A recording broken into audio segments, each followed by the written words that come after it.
ఏంటి బాగున్నారంతా? మీకు ఫ్రీడమ్ వచ్చింది, ముందు స్వాతంత్రం మీకు వచ్చింది, మాకు కాదు. మీ తర్వాత ప్రజలకి. Okay, good. మళ్ళీ ఢిల్లీకి వెళ్తున్నా ఈరోజు. వెళ్లే మునుపు మీ అందరితో మరీ మాట్లాడకుండా పోతే ప్రజలతో మాట్లాడలేం కదా. మీతో మాట్లాడితే ప్రజలతో మాట్లాడినట్టు. ఎలక్షన్ అవుతారు, నిన్నంత బిజీగా ఉన్నా కాబట్టి ఒక 2 నిమిషాలు మీకు చెప్పి తద్వారా ప్రజలకు చెప్పేద్దామన్న ఉద్దేశంతో ఈ కార్యక్రమానికి శ్రీకారం చుట్టాను. ముందు మీడియాకి, అదే మరి రాష్ట్ర ప్రజలందరికీ ధన్యవాదాలు. శిరస్సు వంచి నమస్కారాలు తెలియజేస్తున్నా. ఎందుకంటే నా సుదీర్ఘమైన రాజకీయ యాత్రలో ఈ 5 సంవత్సరాలు చూసిన ప్రభుత్వాన్ని నేను ఎప్పుడూ చూడలేదు. ఒక రంగం అని కాదు, ఒక వ్యవస్థని కాదు, ప్రజాస్వామ్య వ్యవస్థలన్నీ ఏ విధంగా ఇబ్బంది పడ్డాయో, ఏ విధంగా నిర్వీర్యం చేశారో మనం అన్ని చూశాం. అయితే మా ధ్యేయం ఒకటే, ప్రజలు గెలవాలి, రాష్ట్రం నిలబడాలి. దీనికోసం ఎన్ని త్యాగాలైనా సరే చేసి మళ్లీ భావి తరాల భవిష్యత్తు కోసం ముందుకు పోవాలని చెప్పి వెళ్ళాం. నేను చాలా ఎన్నికలు చూశాం. 10వ ఎన్నిక నిన్న. అంటే ఇన్ని ఎన్నికలు చూసినా, అంటే ఎన్నికలు చూడడమే కాకుండా ఈ ఎన్నికలన్నీ at the helm of affairs ఉండి ఎప్పటికప్పుడు సమీక్షలు గాని ఇవన్నీ నిర్వహించడం కూడా చేశాం. రాజకీయాల్లో ఒడికిదుడుకులు సాధారణంగా ఉంటాయి. ఎవరు శాశ్వతం కాదు.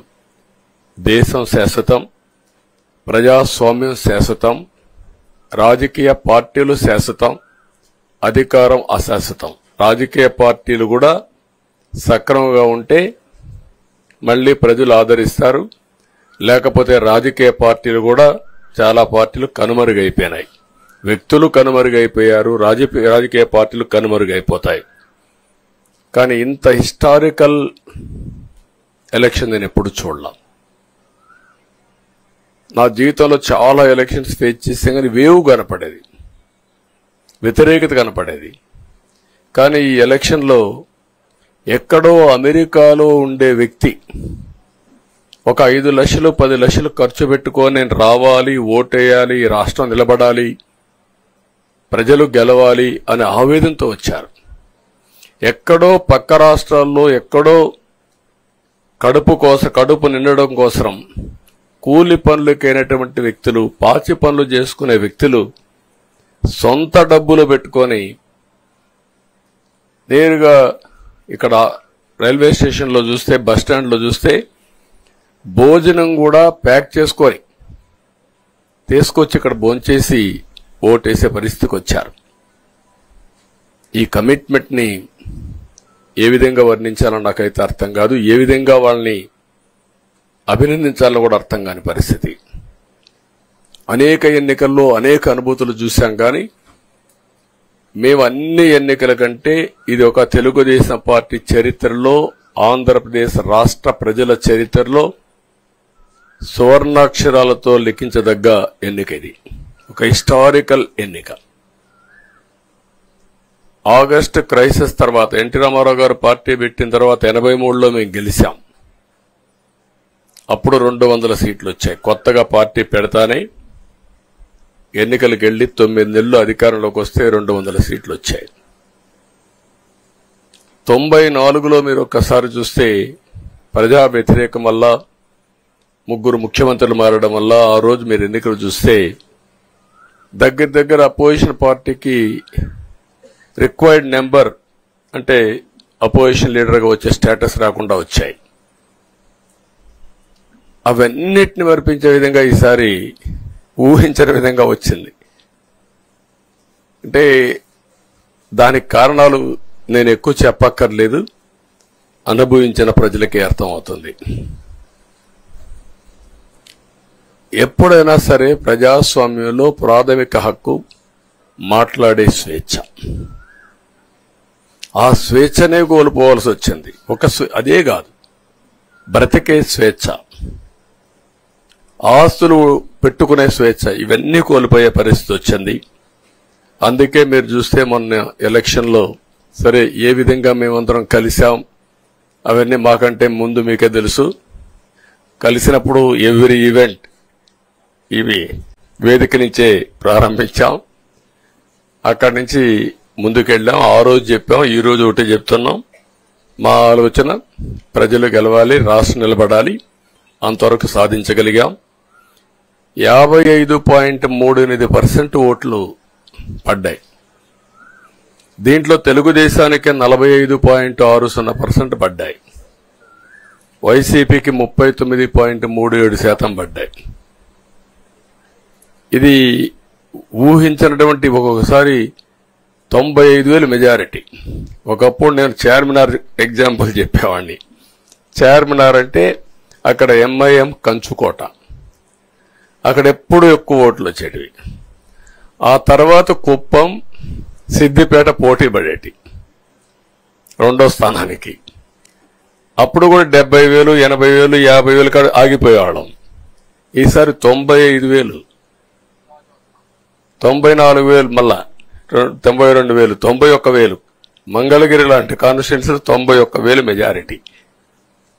ఏ విధంగా అభివర్ణించాలో నాకైతే అర్థం కాదనమాట. అంతా ఇదెళ్లిపోయినాయి. ఇవన్నీ చూసిన తర్వాత ప్రజలు ఇచ్చిన తీర్పు మీరు చూస్తే అహంకారం, నియంతృత్వం, విచ్చలవిడితనం, ఏదంటే అది చేస్తాననుకుంటే ప్రజలు క్షమించే పరిస్థితులు లేరు. అదే ఈరోజు నిరూపించే పరిస్థితికి వచ్చారు. ఒక మాటలో చెప్పాలంటే ఈసారి వీళ్ళు చేసింది గుణపాఠం పాలకులకు కాదు, అవినీతి అహంకారంతో ముందుకు పోయే ఎలాంటి ధ్వంసకారులకైనా ఇదే జరుగుతుందని నిరూపించారు ప్రజలు. దానికి మనస్ఫూర్తిగా అభినందిస్తున్నాం. అదే సమయంలో 5 సంవత్సరాలు మా కార్యకర్తలు పడిన ఇబ్బందులు, చాలా మంది స్లీప్లెస్ నైట్స్, కంటి నిండా నిద్రపోని పరిస్థితి. అక్కడి నుంచి నేను చూస్తే చాలా కడాన మనిషిని హింస పెడుతూ నువ్వు ప్రాణంతో బతకాలంటే జై జగన్ అనమంటే జై తెలుగుదేశం, జై చంద్రబాబుని ప్రాణాలు వదిలిన సందర్భం చంద్రయ్య. ఇది తలుచుకుంటే ఆ కమిట్మెంటే, ఆ త్యాగాల ఫలితమే ఈరోజు ప్రజాస్వామ్యాన్ని కాపాడుకోగలిగాం. ఒక్క మా కార్యకర్తలకే కాదు, మీడియా 5 ఏళ్లు మీరు పడిన ఇబ్బందులు, మీరు కోర్టుల చుట్టూరు తిరిగిన ఇది, మిమ్మల్ని సిబిసిఐడి ఆఫీసులో పెట్టి వేధించిన విధానం, అవి తలుచుకుంటే ప్రజాస్వామ్యమే సిగ్గుతో తలంచుకోవాలి. అలాంటి సంఘటనలు జరిగాయి. మేనేజ్మెంట్ని ఒకరినని కాదు, ఎవరినైనా పట్టుకురావచ్చు, ఏదైనా చేయొచ్చు అనే ధీమా వచ్చేసి ఇష్టానుసారంగా ప్రవర్తించే పరిస్థితికి వచ్చారు. అదే సమయంలో ప్రజల మీద, మా పార్టీ మీద సరే, ఈవెన్ జనసేన, పవన్ కళ్యాణ్, ఆయనకు కూడా స్వేచ్ఛ లేదు. ఎక్కడైనా సరే విశాఖపట్నానికి వెళితే ఉన్న పళంగా విశాఖపట్నం నుంచి వెకేట్ చేయాలని తిరిగి, అంటే నగర బహిష్కరణ. ఒక నాయకుడిని నగర బహిష్కరణ చేస్తే కారణం చెప్పకుండా ఇంకా వేరే వాళ్ళ కథ ఏముంటుందో మనం ఆలోచించుకోవాల్సిన అవసరం ఉంది. కేసులు పెడితే ఎందుకు పెట్టావు కేసు అని అడిగితే దానికి సమాధానం చెప్పకుండా ముందు నిన్ను అరెస్ట్ చేస్తున్నాం, తర్వాత కేసు డీటెయిల్స్ ఇస్తా ఉంటారు. ఇలాంటి చాలా జరిగాయి. ఇవన్నిటికీ పరిష్కారం కోసం ఈరోజు మనం చూసిన తర్వాత ఇది మాకేదో అధికారం అని మేము అనుకోవడం లేదు, ఒక బాధ్యత. మేము పాలకులమే కాదు సేవకులం అని చెప్పే నినాదానికి శ్రీకారం చుట్టారు. ఇవన్నీ గుర్తుపెట్టుకొని పనిచేస్తాం. నేను చాలా స్పష్టంగా సూపర్ 6 ఇచ్చాం. అదే మాదిరిగా ప్రజాగళం ఎన్నికల మేనిఫెస్టో ఇచ్చాం. ఇవన్నీ కూడా ప్రజల్లోకి బాగా వెళ్ళాయి. ఒక హోప్ క్రియేట్ అయింది. ఇవన్నిటి ఫలితాలే నిన్నొచ్చాయి. అదే మాదిరిగా మేము ఇక్కడ మీరు చూస్తే ఒక పక్క తెలుగుదేశం పార్టీ మొట్టమొదటిసారిగా పవన్ కళ్యాణ్ గారు ప్రభుత్వ వ్యతిరేక ఓటు చేరడానికి వీలు లేదు, ఈ రాష్ట్రంలో మళ్ళా ప్రజాస్వామ్యాన్ని గాని ఈ రాష్ట్రాన్ని కాపాడుకోవాల్సిన బాధ్యత ఉందని చెప్పి ముందుకొచ్చి ఈ యొక్క కూటమికి బీజం వేశారు. వారిని మనస్ఫూర్తిగా అభినందిస్తున్నాం. ఆ తర్వాత బీజేపీ కూడా ఈ కూటమిలో భాగస్వాములయ్యి ముగ్గురం కూడా మీరు ఒక్కసారి ఆలోచిస్తే ఒకరు ఎక్కువ ఒకరు తక్కువ కాకుండా ముగ్గురం కలిసి పనిచేశాం. బేషిజాలు ఎక్కడా లేకుండా మేము ఏదైతే చెప్పామో ప్రజలు గెలవాలి, రాష్ట్రం నిలబడాలి, దీనికోసం పై స్థాయి నుంచి ఢిల్లీ నుంచి వచ్చినటువంటి బీజేపీ నాయకులు గాని ప్రధానమంత్రి అమిత్ షా గారు గాని ఇక్కడుండే పవన్ కళ్యాణ్ గాని తెలుగుదేశం పార్టీ కేంద్ర నాయకత్వం నుంచి కింది వరకు అందరం కూడా ఒక ట్రూ స్పిరిట్ తో పనిచేశాం. 175 అసెంబ్లీలు 25 అసెంబ్లీలు అన్ని పార్టీలకు సంబంధించిన సీట్లుగా ఎన్డీఏలో భాగస్వాములుగా ఒక బాధ్యతతో ముందుకు పోయాం. అందుకే ఈ అనూహ్యమైనటువంటి విజయాన్ని సాధించగలిగాం. ఇక్కడి నుంచి బాధ్యత ఉంటుంది. ఆ బాధ్యతని ఏ విధంగా చేయాలనో అవన్నిటి కూడా ప్రణాళికలు తయారు చేసుకుంటాం. అంటే ఈ 5 సంవత్సరాలు జరిగిన విధ్వంసం మీరు ఒకసారి చూసిన తర్వాత ఇది ఒక 30 సంవత్సరాలకు ఎంత డ్యామేజ్ చేయాలనో అంత డ్యామేజ్ జరిగింది. వ్యవస్థలు విధ్వంసమయ్యాయి. మొత్తం ఎకానమీ కుప్పగూలిపోయింది. అప్పులైతే ఎంత చేశారో ఇంకా లోతు పోతే తప్ప మనకు తెలియదు. ఎక్కడెక్కడ చేశారో ఏమేం చేశారో తెలియదు. ఇంకొక పక్క ఎక్కడికక్కడ సహజ సంపద, ఒక శాండ్ కావచ్చు, మినరల్ వెల్త్ కావచ్చు, లేకపోతే ఏదంటే అది ఇంకా మాకు అడ్డే లేదు, ఏమైనా చేయగలుగుతాం, ఎవరైనా అడ్డొస్తే తొలగించుకుంటా పోతామనే ధీమాతో ముందుకు పోయారు. కొంతమంది భయపడి రాలేకపోయారు, ఎదిరించలేకపోయారు. నా కళ్ల ముందర ఒక రైతు చూస్తే ఆ పొలం పక్క నుండి ఇసుక తీసేస్తే అక్కడ భూగర్భ జలాలు ఉండవు, వ్యవసాయానికి నీళ్లు కూడా కొరత వస్తుంది, పక్క నుండే పొలాల్లో కూడా నీళ్లు ఉండవు. కానీ మాట్లాడే సాహసం చేయలేకపోయాడు. ఆయన కళ్ల ముందర ఆయన పొలంలో మట్టి తీసుకుపోతా ఉంటే ఎదిరించలేని నిస్సహాయ స్థితికి వచ్చాడు. మా వాళ్లు పోతే హౌస్ అరెస్టులు చేశారు.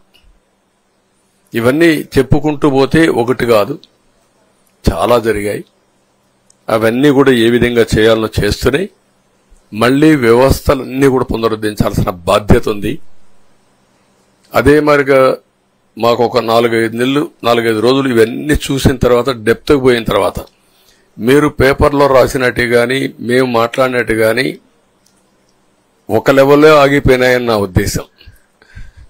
ఎందుకంటే నేను రాజకీయాలు 40 ఏళ్లు చూశాను. ప్రభుత్వాలను మేము అధికారం ఉన్నప్పుడు చూశాను, బాగు చేసి మళ్ళా అపోజిషన్కి వస్తానే వీళ్ళు నాశనం చేస్తే మళ్లీ నేను అధికారంలోకి వస్తానే దాన్ని బాగు చేయాలంటే ఎన్ని కష్టాలు ఉన్నాయో నేను చూశాను. ఒకప్పుడు పవర్ సెక్టర్ మీరు చూస్తే కరెంట్ ఎప్పుడు వస్తుందో ఎప్పుడు పోతుందో తెలియని పరిస్థితి నుంచి హైదరాబాద్ లో విద్యుత్ సౌధ దగ్గర రాఘవరెడ్డి ఉండేవాడు, కమ్యూనిస్ట్ లీడర్. నల్గొండ నుంచి రైతులు తీసుకొచ్చి సమ్మర్ వస్తే అసెంబ్లీ ఏప్రిల్లో ఉంటే గొడవలు. సగం టైం మేము కరెంటు కొరత పైనే చర్చించేవాళ్ళం. That were the days. అలాంటిది నేను 1999 నుంచి పవర్ సెక్టర్ రిఫార్మ్స్ తీసుకొచ్చి 2004కి సర్ప్లస్ బాధ్యతతో క్వాలిటీ పవర్ ఇవ్వడం మొదలుపెట్టాం. 2014కు మళ్లీ 22 మిలియన్ యూనిట్లు ఆంధ్రప్రదేశ్లో కొరత కరెంటు. వ్యవస్థలన్నీ నిర్వీర్యం అయిపోయినాయి. తర్వాత మళ్లీ సెట్ చేసి 2 నెలలు 3 నెలలు కరెంటు కొరత లేకుండా చేసి వ్యవస్థలన్నీ పటిష్టంగా చేసి సోలార్ విండ్ తీసుకొచ్చి కాస్ట్ తగ్గిస్తే ఇప్పుడు మీరు చూశారు ఎంత పవర్ ఛార్జెస్ పెంచారు. 9 సార్లు పెంచారు. ఎందుకు పెంచారో నోబడీ నోస్. దానికి రీజనే లేదు. ఇప్పుడు ఎక్కడుందో దాన్ని ఎత్తుక్కుంటే ఎంత లోతు పోయిందో కూడా తెలియదు. దాన్ని ఏ విధంగా రిపేర్ చేయాలి, ఎంత డబ్బులు తెచ్చారు, ఏ పేరుతో తెచ్చారు, అవన్నీ ఒక వ్యవస్థను కాదు, సంబంధం లేని వ్యవస్థతో డబ్బులు తీసుకొచ్చి సంబంధం లేని డిపార్ట్మెంట్కి ఇచ్చారు. ఇలాంటి చాలా ఉన్నాయి. అవన్నీ ఇన్ కోర్స్ ఆఫ్ టైం మీకు కూడా చెప్తాం. అల్టిమేట్ గా ఇదేదో మేము అధికారం అంటే జుబిలియంట్ గా బ్రహ్మాండంగా ఉందనుకోవడానికి కాదు. ఒక బాధ్యతతో మా మీద ఎంత నమ్మకం పెట్టుకున్నారో ఈ ప్రజల్ని మళ్లీ ఒక దారి చూపించే మార్గం మేము చూపిస్తాం.